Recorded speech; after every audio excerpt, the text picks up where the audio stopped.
एक बात से केवल बच जाओ, वैष्णव अपराध से। कई बार चर्चा हुई इस श्लोक में, बस एक बात से कह रहे हैं, राधा माधव पाद पंकज रजहा प्रेमोन्मादे तत्प्रिय क्रीड़ा कानन वासिषु स्थरचर प्राणिष्वपि द्रोहिषु प्रद्वेषं परमापराध महो त्यक्त्वैतरैरप्यधैर् युक्तोऽप्यामरणान्त लब्धवस्थितिर् वृंदावने स्यात् कृति। आहा, ये अहो आहा, ये शब्द आश्चर्य में है। कह रहे कि राधा माधव पाद पंकज रजा प्रेमोन्मादे तत्प्रिय। आप जिस रज में बैठे हैं ये प्रिया प्रीतम की पावन चरण रज है, ये गोपियों के आंसुओं से भींगी हुई रज है, ये प्रेमियों के आनंद अश्रु विरह अश्रुओं से भींगी हुई रज है। लाखों असंख्यों प्रेमी हो गए हैं, ऐसे अद्भुत अद्भुत जिनकी जैसी वृत्ति प्रकट होती वैसे प्रिया प्रीतम लीला करते, ऐसे समर्थ महापुरुषों की चरण रज में, प्रिया प्रीतम की चरण रज में, ऐसे परम पावन आंसुओं से भींगी हुई भूमि में आप बैठे हुए हैं, आप आए हुए हैं, जो वृंदावन धाम आए हैं, प्रियाजू की कृपा से आए हैं। कहने राधा माधव पाद पंकज रजा प्रेमोन्मादे तत्प्रिय। केवल वास कर रहे हो, अब आगे का कार्य वृंदावन करेगा, रसकों का संग देगा, रसमयी रस रीति उपासना मिलेगी, आपको प्रेमोन्माद तक धाम पहुंचा देगा। पर तत्प्रिय क्रीड़ा कानन वासिषु, जो प्रिया प्रीतम की इस रास विलास भूमि में वास कर रहे हैं वो बहुत प्रियजन हैं। स्थिर चर प्राणिस्वपि द्रोहिषु, चाहे वो चल हो या अचल हो, बस इनके अपराध से बच जाओ। प्रद्वेषम परमापराध महो त्यक्त्वेतरैरप्यधैर्। यदि तुम इस वैष्णव धाम में वैष्णव अपराध, एक अपराध से बच गए, इस महापराध से यदि बच गए, तो तुमसे कैसे भी यहां पाप हो गए हों, यदि आमरण वृंदावन का वास स्वीकार कर लिए हो, तो तुम्हें प्रिया प्रीतम की पक्की प्राप्ति होगी। कह रहे हैं युक्तोप्यामरणांत लब्धवसितिर् वृंदावने स्यात् कृति प्रद्वेषम परमापराध महो त्यक्त्वे तरैरप्यधै। और बहुत से पाप हो जाए, कोई तुम्हें नहीं रोक पाएगा प्रिया प्रीतम से मिलने के लिए। ये धाम अपने प्रताप पर आमरण, यही सदगुरुदेव भगवान ने बताया था। जब प्रारंभ में काशी से आए हुए महाराज जी से जब जुड़े तो एक भय लगा, क्योंकि पुरियों की महिमा, धाम की महिमा, महाराज जी यहां तो रज की वंदना की जाती है, जो रज शिव सनकादि की याचत सो रज शीश चढ़ाऊं। अब इस रज में लघु शंका का त्याग करते हैं, मल का त्याग करते हैं, क्योंकि यहीं रहते हैं और शरीर के द्वारा कोई न कोई त्रुटि भी हो सकती, जो आप पाप कहा जा सकता है धाम में। तो कैसे उसका मोचन होता है? क्योंकि हमने सुना है कि अन्यत्र कहीं पाप बन जाए तो तीर्थ अवगाहन से, गंगा यमुना आदि के अवगाहन से पाप नष्ट हो जाते हैं। अगर गंगा यमुना तीर्थों में पाप बन जाए तो संगम तीर्थराज प्रयाग, वो तीर्थराज है, वहां अवगाहन करने से पाप नष्ट हो जाते हैं। यदि तीर्थराज प्रयाग में पाप बन जाए तो पुरियों में से द्वारिका है, काशी है, अवधपुरी है, ऐसे सप्तपुरियां जो है, अगर वहां अपराध बन जाए ब्रज 84 कोश महामहिम। अगर कहीं ब्रज 84 कोश में आपसे कोई पाप बन जाए तो मुकुट मणि, ब्रज मुकुट है और वृंदावन मुकुट मणि है, वृंदावन की रज का सेवन।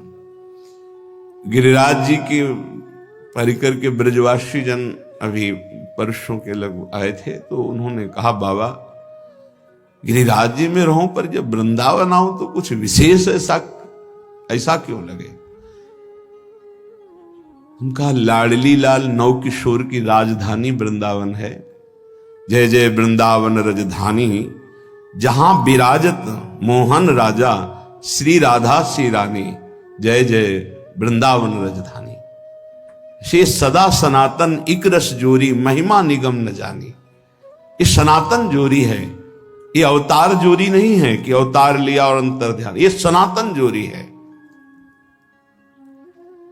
श्रीधाम वृंदावन में यदि पाप बन जाए तो कैसे उससे मुक्त हुआ जा सकता है? क्योंकि शरीर है, कभी कोई त्रुटि हो जाए, कोई पाप बन जाए, तो सदगुरुदेव भगवान के वचन, उसी से हिम्मत बन गई। अखंड वृंदावन वास का जो सौभाग्य मिला वो इसी से, नहीं तो एक डर लग रहा था ऐसे महामहिम धाम का अपराध बन गया तो वो बढ़ता चला जाता है। कैसे? तो गुरुदेव भगवान ने कहा यदि आजीवन वृंदावन वास का नियम ले ले और उससे कोई अपराध बन जाता है तो धाम उसको मानता ही नहीं। बस एक अपराध से बच जाए, वैष्णव अपराध। ये सदगुरुदेव के वचन, श्रीपाद प्रबोधानंद जी महाराज। राधा माधव पाद पंकज रजा प्रेमोन्मादेत। आप वृंदावन की रज में बैठे हैं, रज का सेवन कर रहे हैं, वास कर रहे हैं, ये आपको प्रेमोन्माद तक पहुंचा देगा। कैसे? रसिकों का संग कराएगा, रस रीति की उपासना मिलेगी, प्रिया प्रीतम को आकर्षित करके आपकी तरफ दृष्टि ये धाम करवाएगा। पर तत्प्रियो क्रीड़ा कानन वासिसु, प्रिया प्रीतम के प्रिय केली कुंज में, ये संपूर्ण वृंदावन प्रिया प्रीतम का केली कुंज है। कहीं रास केली, कहीं विलास केली, विविध केलियों से युक्त कुंज निकुंजों में हमारे प्रिया प्रीतम विहरण करते हैं, विहार करते हैं। इसमें जो वास करने वाले हैं, प्राणिस्वपि द्रोहिषु प्रद्वेषम परमापराध महो। यदि वृंदावन के अखंड वासी का आप अपराध कर दिए तो महापराधो महो। फिर प्रेमोन्माद की बात तो जाने दो, पीछे श्लोक में सुना था कि राधा माधव फिर उस पर कृपा दृष्टि नहीं करते। बोले अगर ये त्याग दिए तुम कि वैष्णव अपराध नहीं होगा। पीछे श्लोक में सुने थे, उसको व्याख्या करने में डर लग रहा था कि अनाधिकारी जीव कहीं दोष बुद्धि न कर ले, इसलिए उसे गुप्त कर दिया था। एक पंक्ति की केवल बात, वृंदावन का वासी उगता हुआ बाल सूर्य है, उगता हुआ, अभी उगा नहीं है। तुम उसके लिए दीवांध रहो। दीवांध कहते हैं उल्लू को। उल्लू क्या? दिन में उसको दिखाई नहीं देता। दीवांध रहो अर्थात उसमें यदि कोई दोष दिखाई दे रहा है, आंख हटा लो। अब वो दोष रहेगा नहीं, क्योंकि राधा माधव की राजधानी में रह रहा है, उनकी कृपा दृष्टि पड़ेगी, वो प्रेम से पूर्ण हो जाएगा। पर आप यदि दोष दर्शन करेंगे तो आपका हृदय अपराध से युक्त होने के कारण फिर धाम में टिकना मुश्किल हो जाएगा, परमार्थ में टिकना मुश्किल हो जाएगा, भजन मार्ग छूट जाएगा। अगर एक अपराध से बचा लो अपने आप को, प्राणिष्वपि द्रोहिषु प्रद्वेषम परमापराध महो त्यक्तई, तो फिर कह रहे हैं अतरैरप्यधे, और कोई पाप बन जाए तो युक्तोप्या मरणांत लब्ध वसतिर वृंदावन स्यात्कृति, वृंदावन उसे महान सुकृति बना देता है, उसके कोई पाप नहीं मानता। इसी की टीका जो संस्कृत में की तो ध्रुवदास जी कहते हैं, वृंदावन ही प्रभाव सुनु अपनो ही गुण देत, जैसे बालक मलिन को मातु गोद भर ले। यदि कोई आजीवन वृंदावन वास स्वीकार करता है और बड़ा गलतियां करता है तो भी वृंदावन जैसे मल भरे बालक को मां दौड़कर गोद में ले लेती है, ऐसे वृंदावन स्वीकार। एक बात केवल, वैष्णव अपराध न बनने पावे, ये बस अंदर रखिए, धामवासी के प्रति कोई अपराध न बनने पावे। न लोक वेदो धृत मार्ग भेदई राविस्य संक्लिश्यति रे विमूढ़ा हठेन सर्व परिहृत्य वृंदा वनांतरे पर्णकुटीं कुरुध्वम्। ऐ विमूढ़, कलिकाल है तो साधना के द्वारा सिद्धि नहीं प्राप्त कर पाएगा। क्या कर, ना लोक की सुन ना वेद की सुन, और वृंदावन का आश्रय ले, वृंदावन का वास स्वीकार कर और रसिकों का संग कर। बहुत दुख पा लिया, अब दुख पाने का समय नहीं, महासुख में निमग्न हो जा। क्या कर, हठ पूर्वक सर्वस्व छोड़कर वृंदावन में अगर नहीं कुछ हो पा रहा तो फूस की झोपड़ी रख करके भजन कर और परम पद को प्राप्त कर। कह रे हठेन सर्व परिहृत्य वृंदावनांतरे पर्णकुटीम कुरुध्वम्। किसी ने अपने गुरुदेव से कहा कि अमुक का आश्रम इतने एकड़ में बना हुआ है बाहर कहीं, यहां वृंदावन के वासी से। तो उन्होंने कहा कि पंडित जी आप अभी समझ नहीं पा रहे हो, यहां एक छोटी सी फूस की झोपड़ी बनाकर जो वास करता है उसकी बराबरी ब्रह्मा भी नहीं कर सकते, तुम एकड़ों से जोड़ रहे हो। धाम है धाम, तो यहां जो वास कर रहा है वो प्रियालाल का कृपा पात्र है, प्रियालाल ने उसे पास दिया है, ऐसे थोड़ी यहां वास कर रहा है। ये श्रीधाम वृंदावन है, ये कोई नगर नहीं है, ब्रह्मा के द्वारा रचा नहीं है। अभी दृष्टि हमारी ब्रह्मा के द्वारा रची, इसलिए केवल ब्रह्मा की रची माया ही दिखाई दे रही है। अभी धाम और चिदानंद भाव नहीं आया, इसलिए यही भाव प्रदान कर देगा, धाम प्रदान कर देगा। तो तुम लोक और वेद के जो मार्ग हैं उनका हठेन सर्वम परिहृत्य, हठ पूर्वक त्याग कर दो। और वृंदावनांतरे पर्णकुटीम कुरुद्ध, जैसे बने वैसे वृंदावन का आश्रय ले लो, वास कर लो। बहुत ये लाभ की बात है। यत्तद् बलगन्तु शास्त्रण्यः हो जनतया गृहीतां यत्तदेव स्वं स्वं यत्तन्मतं स्थापयतु लघुमति स्तर्क मात्र प्रवीणः अस्माकन्तु ज्वलैकोन्मद विमल रस प्रेम पीयूष मूर्ते श्री राधाया विहाराट विमिहन विनान्यत्र निर्याति चेतः। अगर तुम बहुत शास्त्र पढ़ोगे तो बहुत से मार्गों का वर्णन शास्त्रों में किया गया है, किन किन मार्गों में चलोगे। इसलिए मेरी बात मान लो, ये शास्त्र समुदाय को प्रणाम करो। जिन लोगों की इच्छा है कि हम बहुत काल तक जीवित रहकर साधना से सिद्धि प्राप्त करेंगे, उनको ग्रहण करने दो। ये जो अल्प बुद्धि वाले हैं ये तर्क करते रहते हैं, इनकी पूर्ण बुद्धि नहीं है, इसलिए इनकी बातें मत सुनो। वो अपने मत का सिद्धांत तुम्हारी बुद्धि में स्थापन करने की चेष्टा करेंगे, बचो इनसे। मेरी उन्माद भरी बात सुन लो। खुद स्वीकार कर रहे हैं कि ये जो मैं बात कर रहा हूं प्रेमोन्माद में कर रहा हूं। सब साधनाओं का, समस्त शास्त्रों का, समस्त ऋषि महात्माओं का एक ही मत है, प्रेम, चाहे वो आत्म प्रेम या भगवत प्रेम। ढाई आखर प्रेम के पढ़े सो पंडित होए। श्रीपाद कह रहे हैं बहुत अद्भुत विद्वान और महान प्रेमी है कि मैं ऐसी साधारण भाषा नहीं बोल रहा हूं, प्रेमोन्माद में बोल रहा हूं। अस्माकंतु ज्वलैकोन्मद विमल रस, अत्यंत उज्जवल प्रेम रस जो उन्माद प्रकट करने वाला है, उसमें स्थित होकर बोल रहा हूं कि तुम शास्त्र समुदाय जिन साधनों की व्यवस्था करते हैं, प्रणाम करो, समय नहीं है।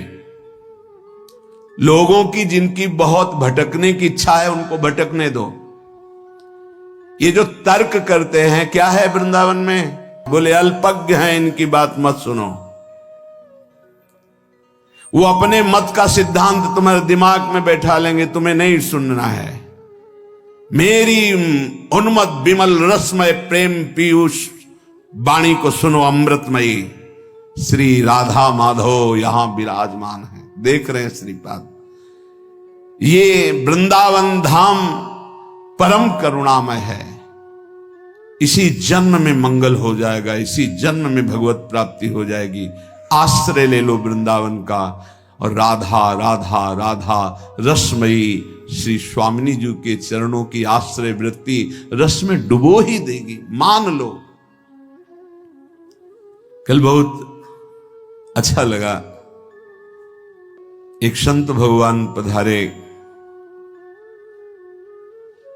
गौड़ेश्वर संप्रदाय के 108 मंदिर का निर्माण का सब बहुत बड़ा उनका, और उसके वो अधिकारी हैं, तो ऐसा तो उनका सबसे सार बात जो मुझे रुलाती है, प्रेम विह्वल कर देती है, वो है आपके द्वारा जो राधा नाम दिया गया।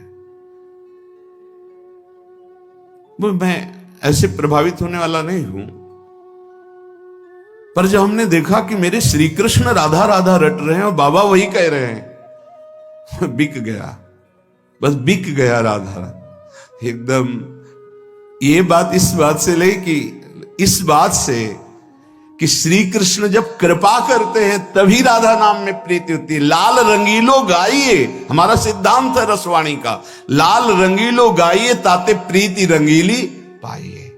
सब शास्त्रों का सार, आगम निगम पुराण अगोचर सहज माधुरी रूप निधि। बड़े वो कृपा पात्र हैं महापुरुष, जिनको हम महापुरुष कहते हैं, जिनको राधा नाम में अनन्य आसक्ति हो गई है। श्री कृष्ण तो पीछे पीछे डोलेंगे, आप कहोगे ऐसा कैसे? राधा राधा जपो, आपको खुद अनुभव में आने लगे, खुद अनुभव में आने लगे। ये इस समय वो अमृत आप पी रहे हैं जो राधा राधा बोल रहे हैं, जो वृंदावन की भूमि के सिवा अन्यत्र ये कहीं नहीं प्रकट होता है। ध्यान रखना, कोई कहीं भी प्राप्त करे तो वृंदावन का ही कोई रजकण का सेवी, वहीं से राधा राधा मिलेगा, अन्यत्र नहीं। अन्यत्र है तो यहीं से है। यहां की वायु में राधा राधा, यहां के पत्ते पत्ते में राधा राधा है। और श्री जी की सेवा के लिए भी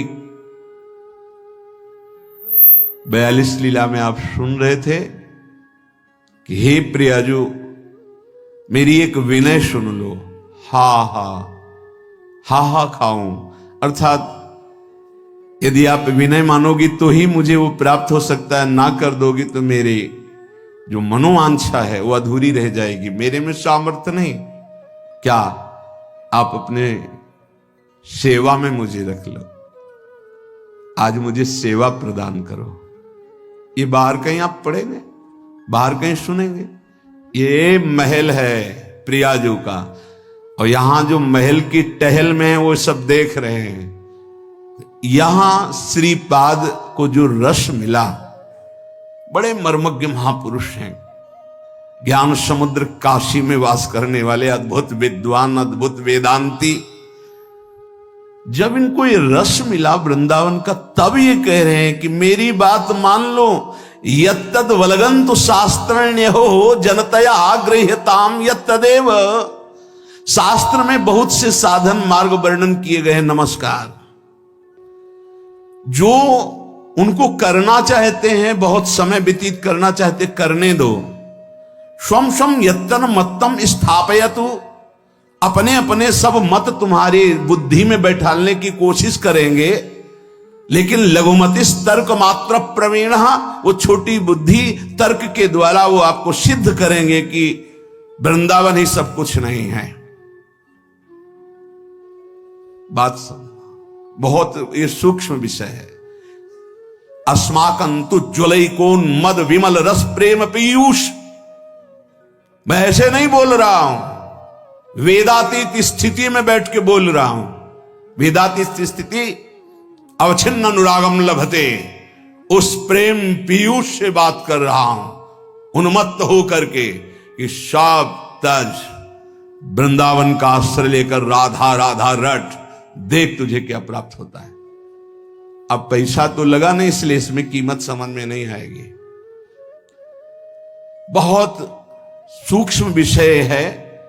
उपनिषद में जब कोई ब्रह्म ज्ञान प्राप्त करने जाता, पढ़ के देखना उपनिषदों को, 12 वर्ष तक आश्रम की सेवा करवाई, व्रत आदि के द्वारा तप कराते हुए।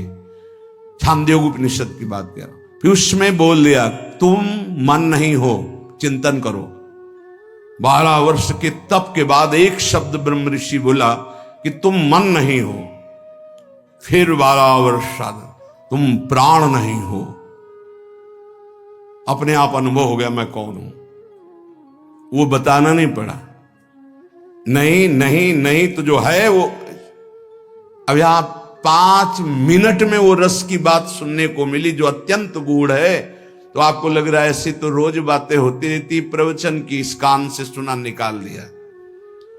बहुत कठिन करके मिले, बहुत कष्ट से मिले तो उसका मात होता है। प्राणी की ऐसी कुछ सोच है, सहज में तो उसको विश्वास नहीं होता कि ऐसा कैसे हो जाएगा, ऐसा कैसे हो सकता है। कीमत लगा के मिले, कष्ट सह के मिले, तब उसको लगता है पता है ऐसे थोड़ी बात सुनने को मिलती, इतने लाख देना पड़ा, इतने दिन। तब अरे बोले सालों नंबर लगाने के बाद तब तो उसको लगता है कीमती है। और सहज में ऐसे गली चलते मिल जाए अमूल्य बात तो उसको समझ में नहीं आती। श्रीपाद कह रहे हैं मैं प्रेम में उन्मत्त होकर बोल रहा हूं कि आपको भी प्रेम में उन्मत्त कर देगा। श्री राधा विहार वन वृंदावन का आश्रय या वास दोनों में बराबरी है। यदि ठीक से आश्रय हो गया तो वास का ही फल मिलता है। और राधा राधा राधा, अब ये छोड़कर कहीं भी अन्य आश्रय मत लो। ना समय है, ना इतना ज्ञान है, ना इतनी सामर्थ्य है। राधा राधा पुकारो, अलवेली सरकार करुणामयी स्वामिनी, जिनके अधीन पर ब्रह्म परमात्मा तत्व है। चाहे मोक्ष चाहना, चाहे परम पद प्रेम, जो चाहना सब पूर्ण हो जाएगा। पूज्यपाद श्री उड़िया बाबा जी महाराज भक्त को या भगवान जानते हैं या भक्त जिसे अपना परिचय करा देता है वो जानता है, दूसरा नहीं जान सकता। बाहरी किसी भी चेष्टा से आप अनुमान केवल अपनी बुद्धि के बल के अनुसार लगा सकते हैं, स्थिति को नहीं जान सकते हैं।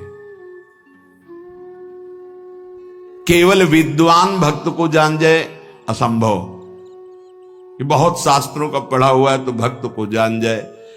भगवान जानते हैं या भक्त जना दे जिसको, जैसे भगवान के लिए सोई जानई जही देहु जनाई, जानत तुम्हें तुम्हें हो जाई।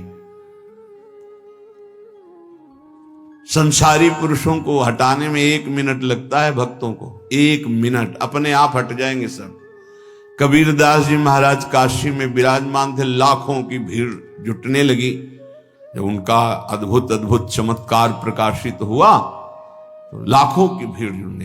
पर चमत्कार तभी प्रकाशित होता है जब चिदानंद में चित्त वृत्ति जुड़ती है और संतों के प्रति भगवत भाव होता है। अपने कर कमल से कबीरदास जी बुन करके जो वस्त्र वो बाजार में बेचते, मूल से पुनः खरीदते और जो मुनाफा होता उससे संत सेवा करते थे। एक दिन पूरा थान लेकर के गए तो एक संत भगवान की मंडली थी, तो संत भगवान जो मुखिया थे आए और कहा ये पूरा वस्त्र दे दो, सबके लिए लंगोटी और अचला का काम करेगा। दे दिया। अब जब मूल ही नहीं मिला तो मुनाफा की क्या बात। तो घर में ना तो सेवा के लिए कुछ, तो जाके एकांत तो बैठ गए कि अब क्या करें। घर जाते जब मूल मिलता तो उससे धागा खरीदते, जो मुनाफा मिलता उससे संत सेवा घर का कार्य चलता। एकांत बैठ गए और भगवान नाम जपने लगे। भगवान ने देखा कि कई संत समय से आ गए। जहां बहुत श्रद्धा से सेवा होती है वहां संत भगवानों की कृपा होती रहती है। भगवान तत्काल गाड़ियों में ये आटा, चीनी, घी, ये कई गाड़ी सब सामग्री भर करके पहुंचे। कबीरदास जी की माता जी थी, उनसे कहा कि आज वो आ नहीं पाएंगे, किसी कार्य में हैं, ये सब सामग्री भेजी, आज बड़ा मुनाफा हुआ है। बहुत बड़े धनी को उन्होंने वस्त्र बेचा है, जबकि एक मूल भी नहीं मिला था, कुछ संत को दे दिया था। तो संत के स्वामी कौन है? हरि। तो बहुत बड़े धनी से सौदा हो गया ना खूब। और कहा जब तक वो आए ना तब तक यहाँ के काशी के जितने भी विद्वान ब्राह्मण संत महात्मा सबके यहाँ सीधा भेज। तो एक कोतवाल होते हैं सूचना देने वाले संतों में, पूरी काशी में कि कबीरदास जी घी, चीनी, ये और 2-2 मोहरे स्वर्ण की भेंट में। जहां कबीरदास जी एक झाड़ी में छुपे भजन कर रहे थे, वहां से कई लोग निकले, बोले धन्य है कबीर जी को। कितना सामग्री उत्साह पूर्वक बांट रहे थे। अरे भाई बोले हम तो सोचा था सामग्री मिलेगी, लेकिन 2-2 स्वर्ण मोहरे मिली। कबीरदास जी ने कहा हम तो यहां छुपे बैठे, कुछ था ही नहीं, ये कैसे। जब वहां पहुंचे तो वहां लाइन में सब बट रहा था। मां बड़ी प्रसन्न थी, बच्चा आज तुमने सौदा किस धनी से किया, बहुत माला माल कर। वो मुस्कुराए और चुप। बड़ा यश फैल रहा था। कबीरदास जी ने विचार किया कि तो वो ठीक नहीं है, ज्यादा यश कीर्ति भीड़ तो फिर भजन में बड़ा विघ्न पड़ेगा। तो एक चाल चलते हैं जिससे साफ भाग जाएंगे। काशी में परम भाग्यवती वैश्या भी रहती थी, जो काशी में रह रही, जनकपुरी में थी जैसे पिंगला वैश्या। उनके पास जो ही गए तो खड़ी हो गई दंडवत करके, महाराज आपका दर्शन तो यहां उचित नहीं है, कोई देख भी लेगा तो अश्रद्धा कर लेगा, हम लोग ऐसी नीच मानी जाती है समाज में आप। तो उनका नहीं नहीं, हम तो आए हैं आपके सानिध्य की याचना करने। समझ में नहीं आया कि इतने बड़े महापुरुष वैश्या के सानिध्य की। बोले अगर आप एक सहयोग कर दे हमारा तो। बोले हाँ। बहुत विघ्न पड़ने लगा, भजन में बड़ी भीड़ इकट्ठा होती है, तुम केवल थोड़ा सहयोग कर दो कि काशी के 2-4 गलियों में प्रधान हमारे गले में हाथ डालकर बस चल दो, और सब हम संभाल लेंगे, सब खत्म हो जाएगा। तो अब महाराज कोई पूछेगा नहीं। बोले इसीलिए कोई हमें पूछे ना, हम इसीलिए। तो महाराज हम तो निर्लज ही है, जहां चाहो चाहे, और आपके साथ हमें और कोई। गंगा जल भरा, थोड़ा उसमें रंग मिलाया, बीच बीच में गंगा जल का घूंट। और राजा तक काशी नरेश ने जब सूचना सुनी, शिष्य थे, ऐसा कैसे कर सकते हैं गुरुदेव, ऐसा कैसे कर सकते हैं, लाखों की श्रद्धा का नाश हो गया, ऐसा कैसे कर सकते हैं। कोई दंडवत प्रणाम। कुछ जो भागवत जन थे वो कहते कि भाई कुछ भी हो, है इनकी लीला, हमारी दृष्टि में तो जैसे कल थे वैसे ही आज है, पर प्रायः बहुतायत में अरे अब राजा को अश्रद्धा हो गई। नहीं, ऐसा नहीं हो सकता, ऐसा नहीं कर सकते। बड़ा मतलब मन खिन्न था। पहुंचे वहां कबीरदास, उतर के साष्टांग दंडवत करता था, कोई दंडवत नहीं। गुणमानी संसार, तभी तो वह कह रहे उड़िया बाबा कि भक्त को केवल भगवान जानते या जना दे तो जानते हैं। थोड़ी देर खड़े रहे, कमंडर से जल लिया, बोले शांत शांत शांत। उनका कहा महाराज ये क्या लीला है, अब क्या जमाना चाहते हो, हमने तो देख लिया ना आपको। बोले तुमने देखा ही नहीं, इस समय सेवा, जगन्नाथ जी की सेवा में थे, उनके वस्त्र में आग लग गई तो उसी को बुझा रहा था। उस समय घोड़े दौड़ा करके अपने गुप्तचरों को भेजा, पता लगाया तो बोले हाँ महाराज, कबीरदास जी पास ही थे यहाँ, तो उन्होंने तत्काल बुझा दिया, नहीं तो शरीर शायद भस्म हो जाता। बोले वो तो हमारे पास थे वहां। बोले वो सिद्ध पुरुष हैं, भगवत प्राप्त महापुरुष हैं, आए साष्टांग दंडवत की। बोले गलती हो गई हम आपको पे। बोले आपको इसलिए मैंने अपना परिचय दिया है कि अगर राजा धर्म भ्रष्ट हो जाएगा तो ठीक नहीं है, ये तो बावरी प्रजा है। भक्त को केवल श्री भगवान जानते हैं, या भक्त जिसे परिचय करा दे तो जानते, अन्यथा जानना बड़ा मुश्किल है। भक्त परिपक्व अवस्था को वही प्राप्त होता है जो आराध्य देव, उनका भजन और गुरु चरणारविंद की पराधीनता, तीन बातें जो स्वीकार करता है वही परिपक्व सिद्धावस्था को प्राप्त हो जाता है। ध्यान दीजिए, आराध्य देव, प्रिया प्रीतम, उनका निरंतर भजन और गुरु चरणारविंद की पराधीनता, उनके आदेश के अनुसार जीवन, वो सिद्ध पुरुष हो जाता है। धीरे धीरे वृत्ति उसकी परिपक्व हो जाती है।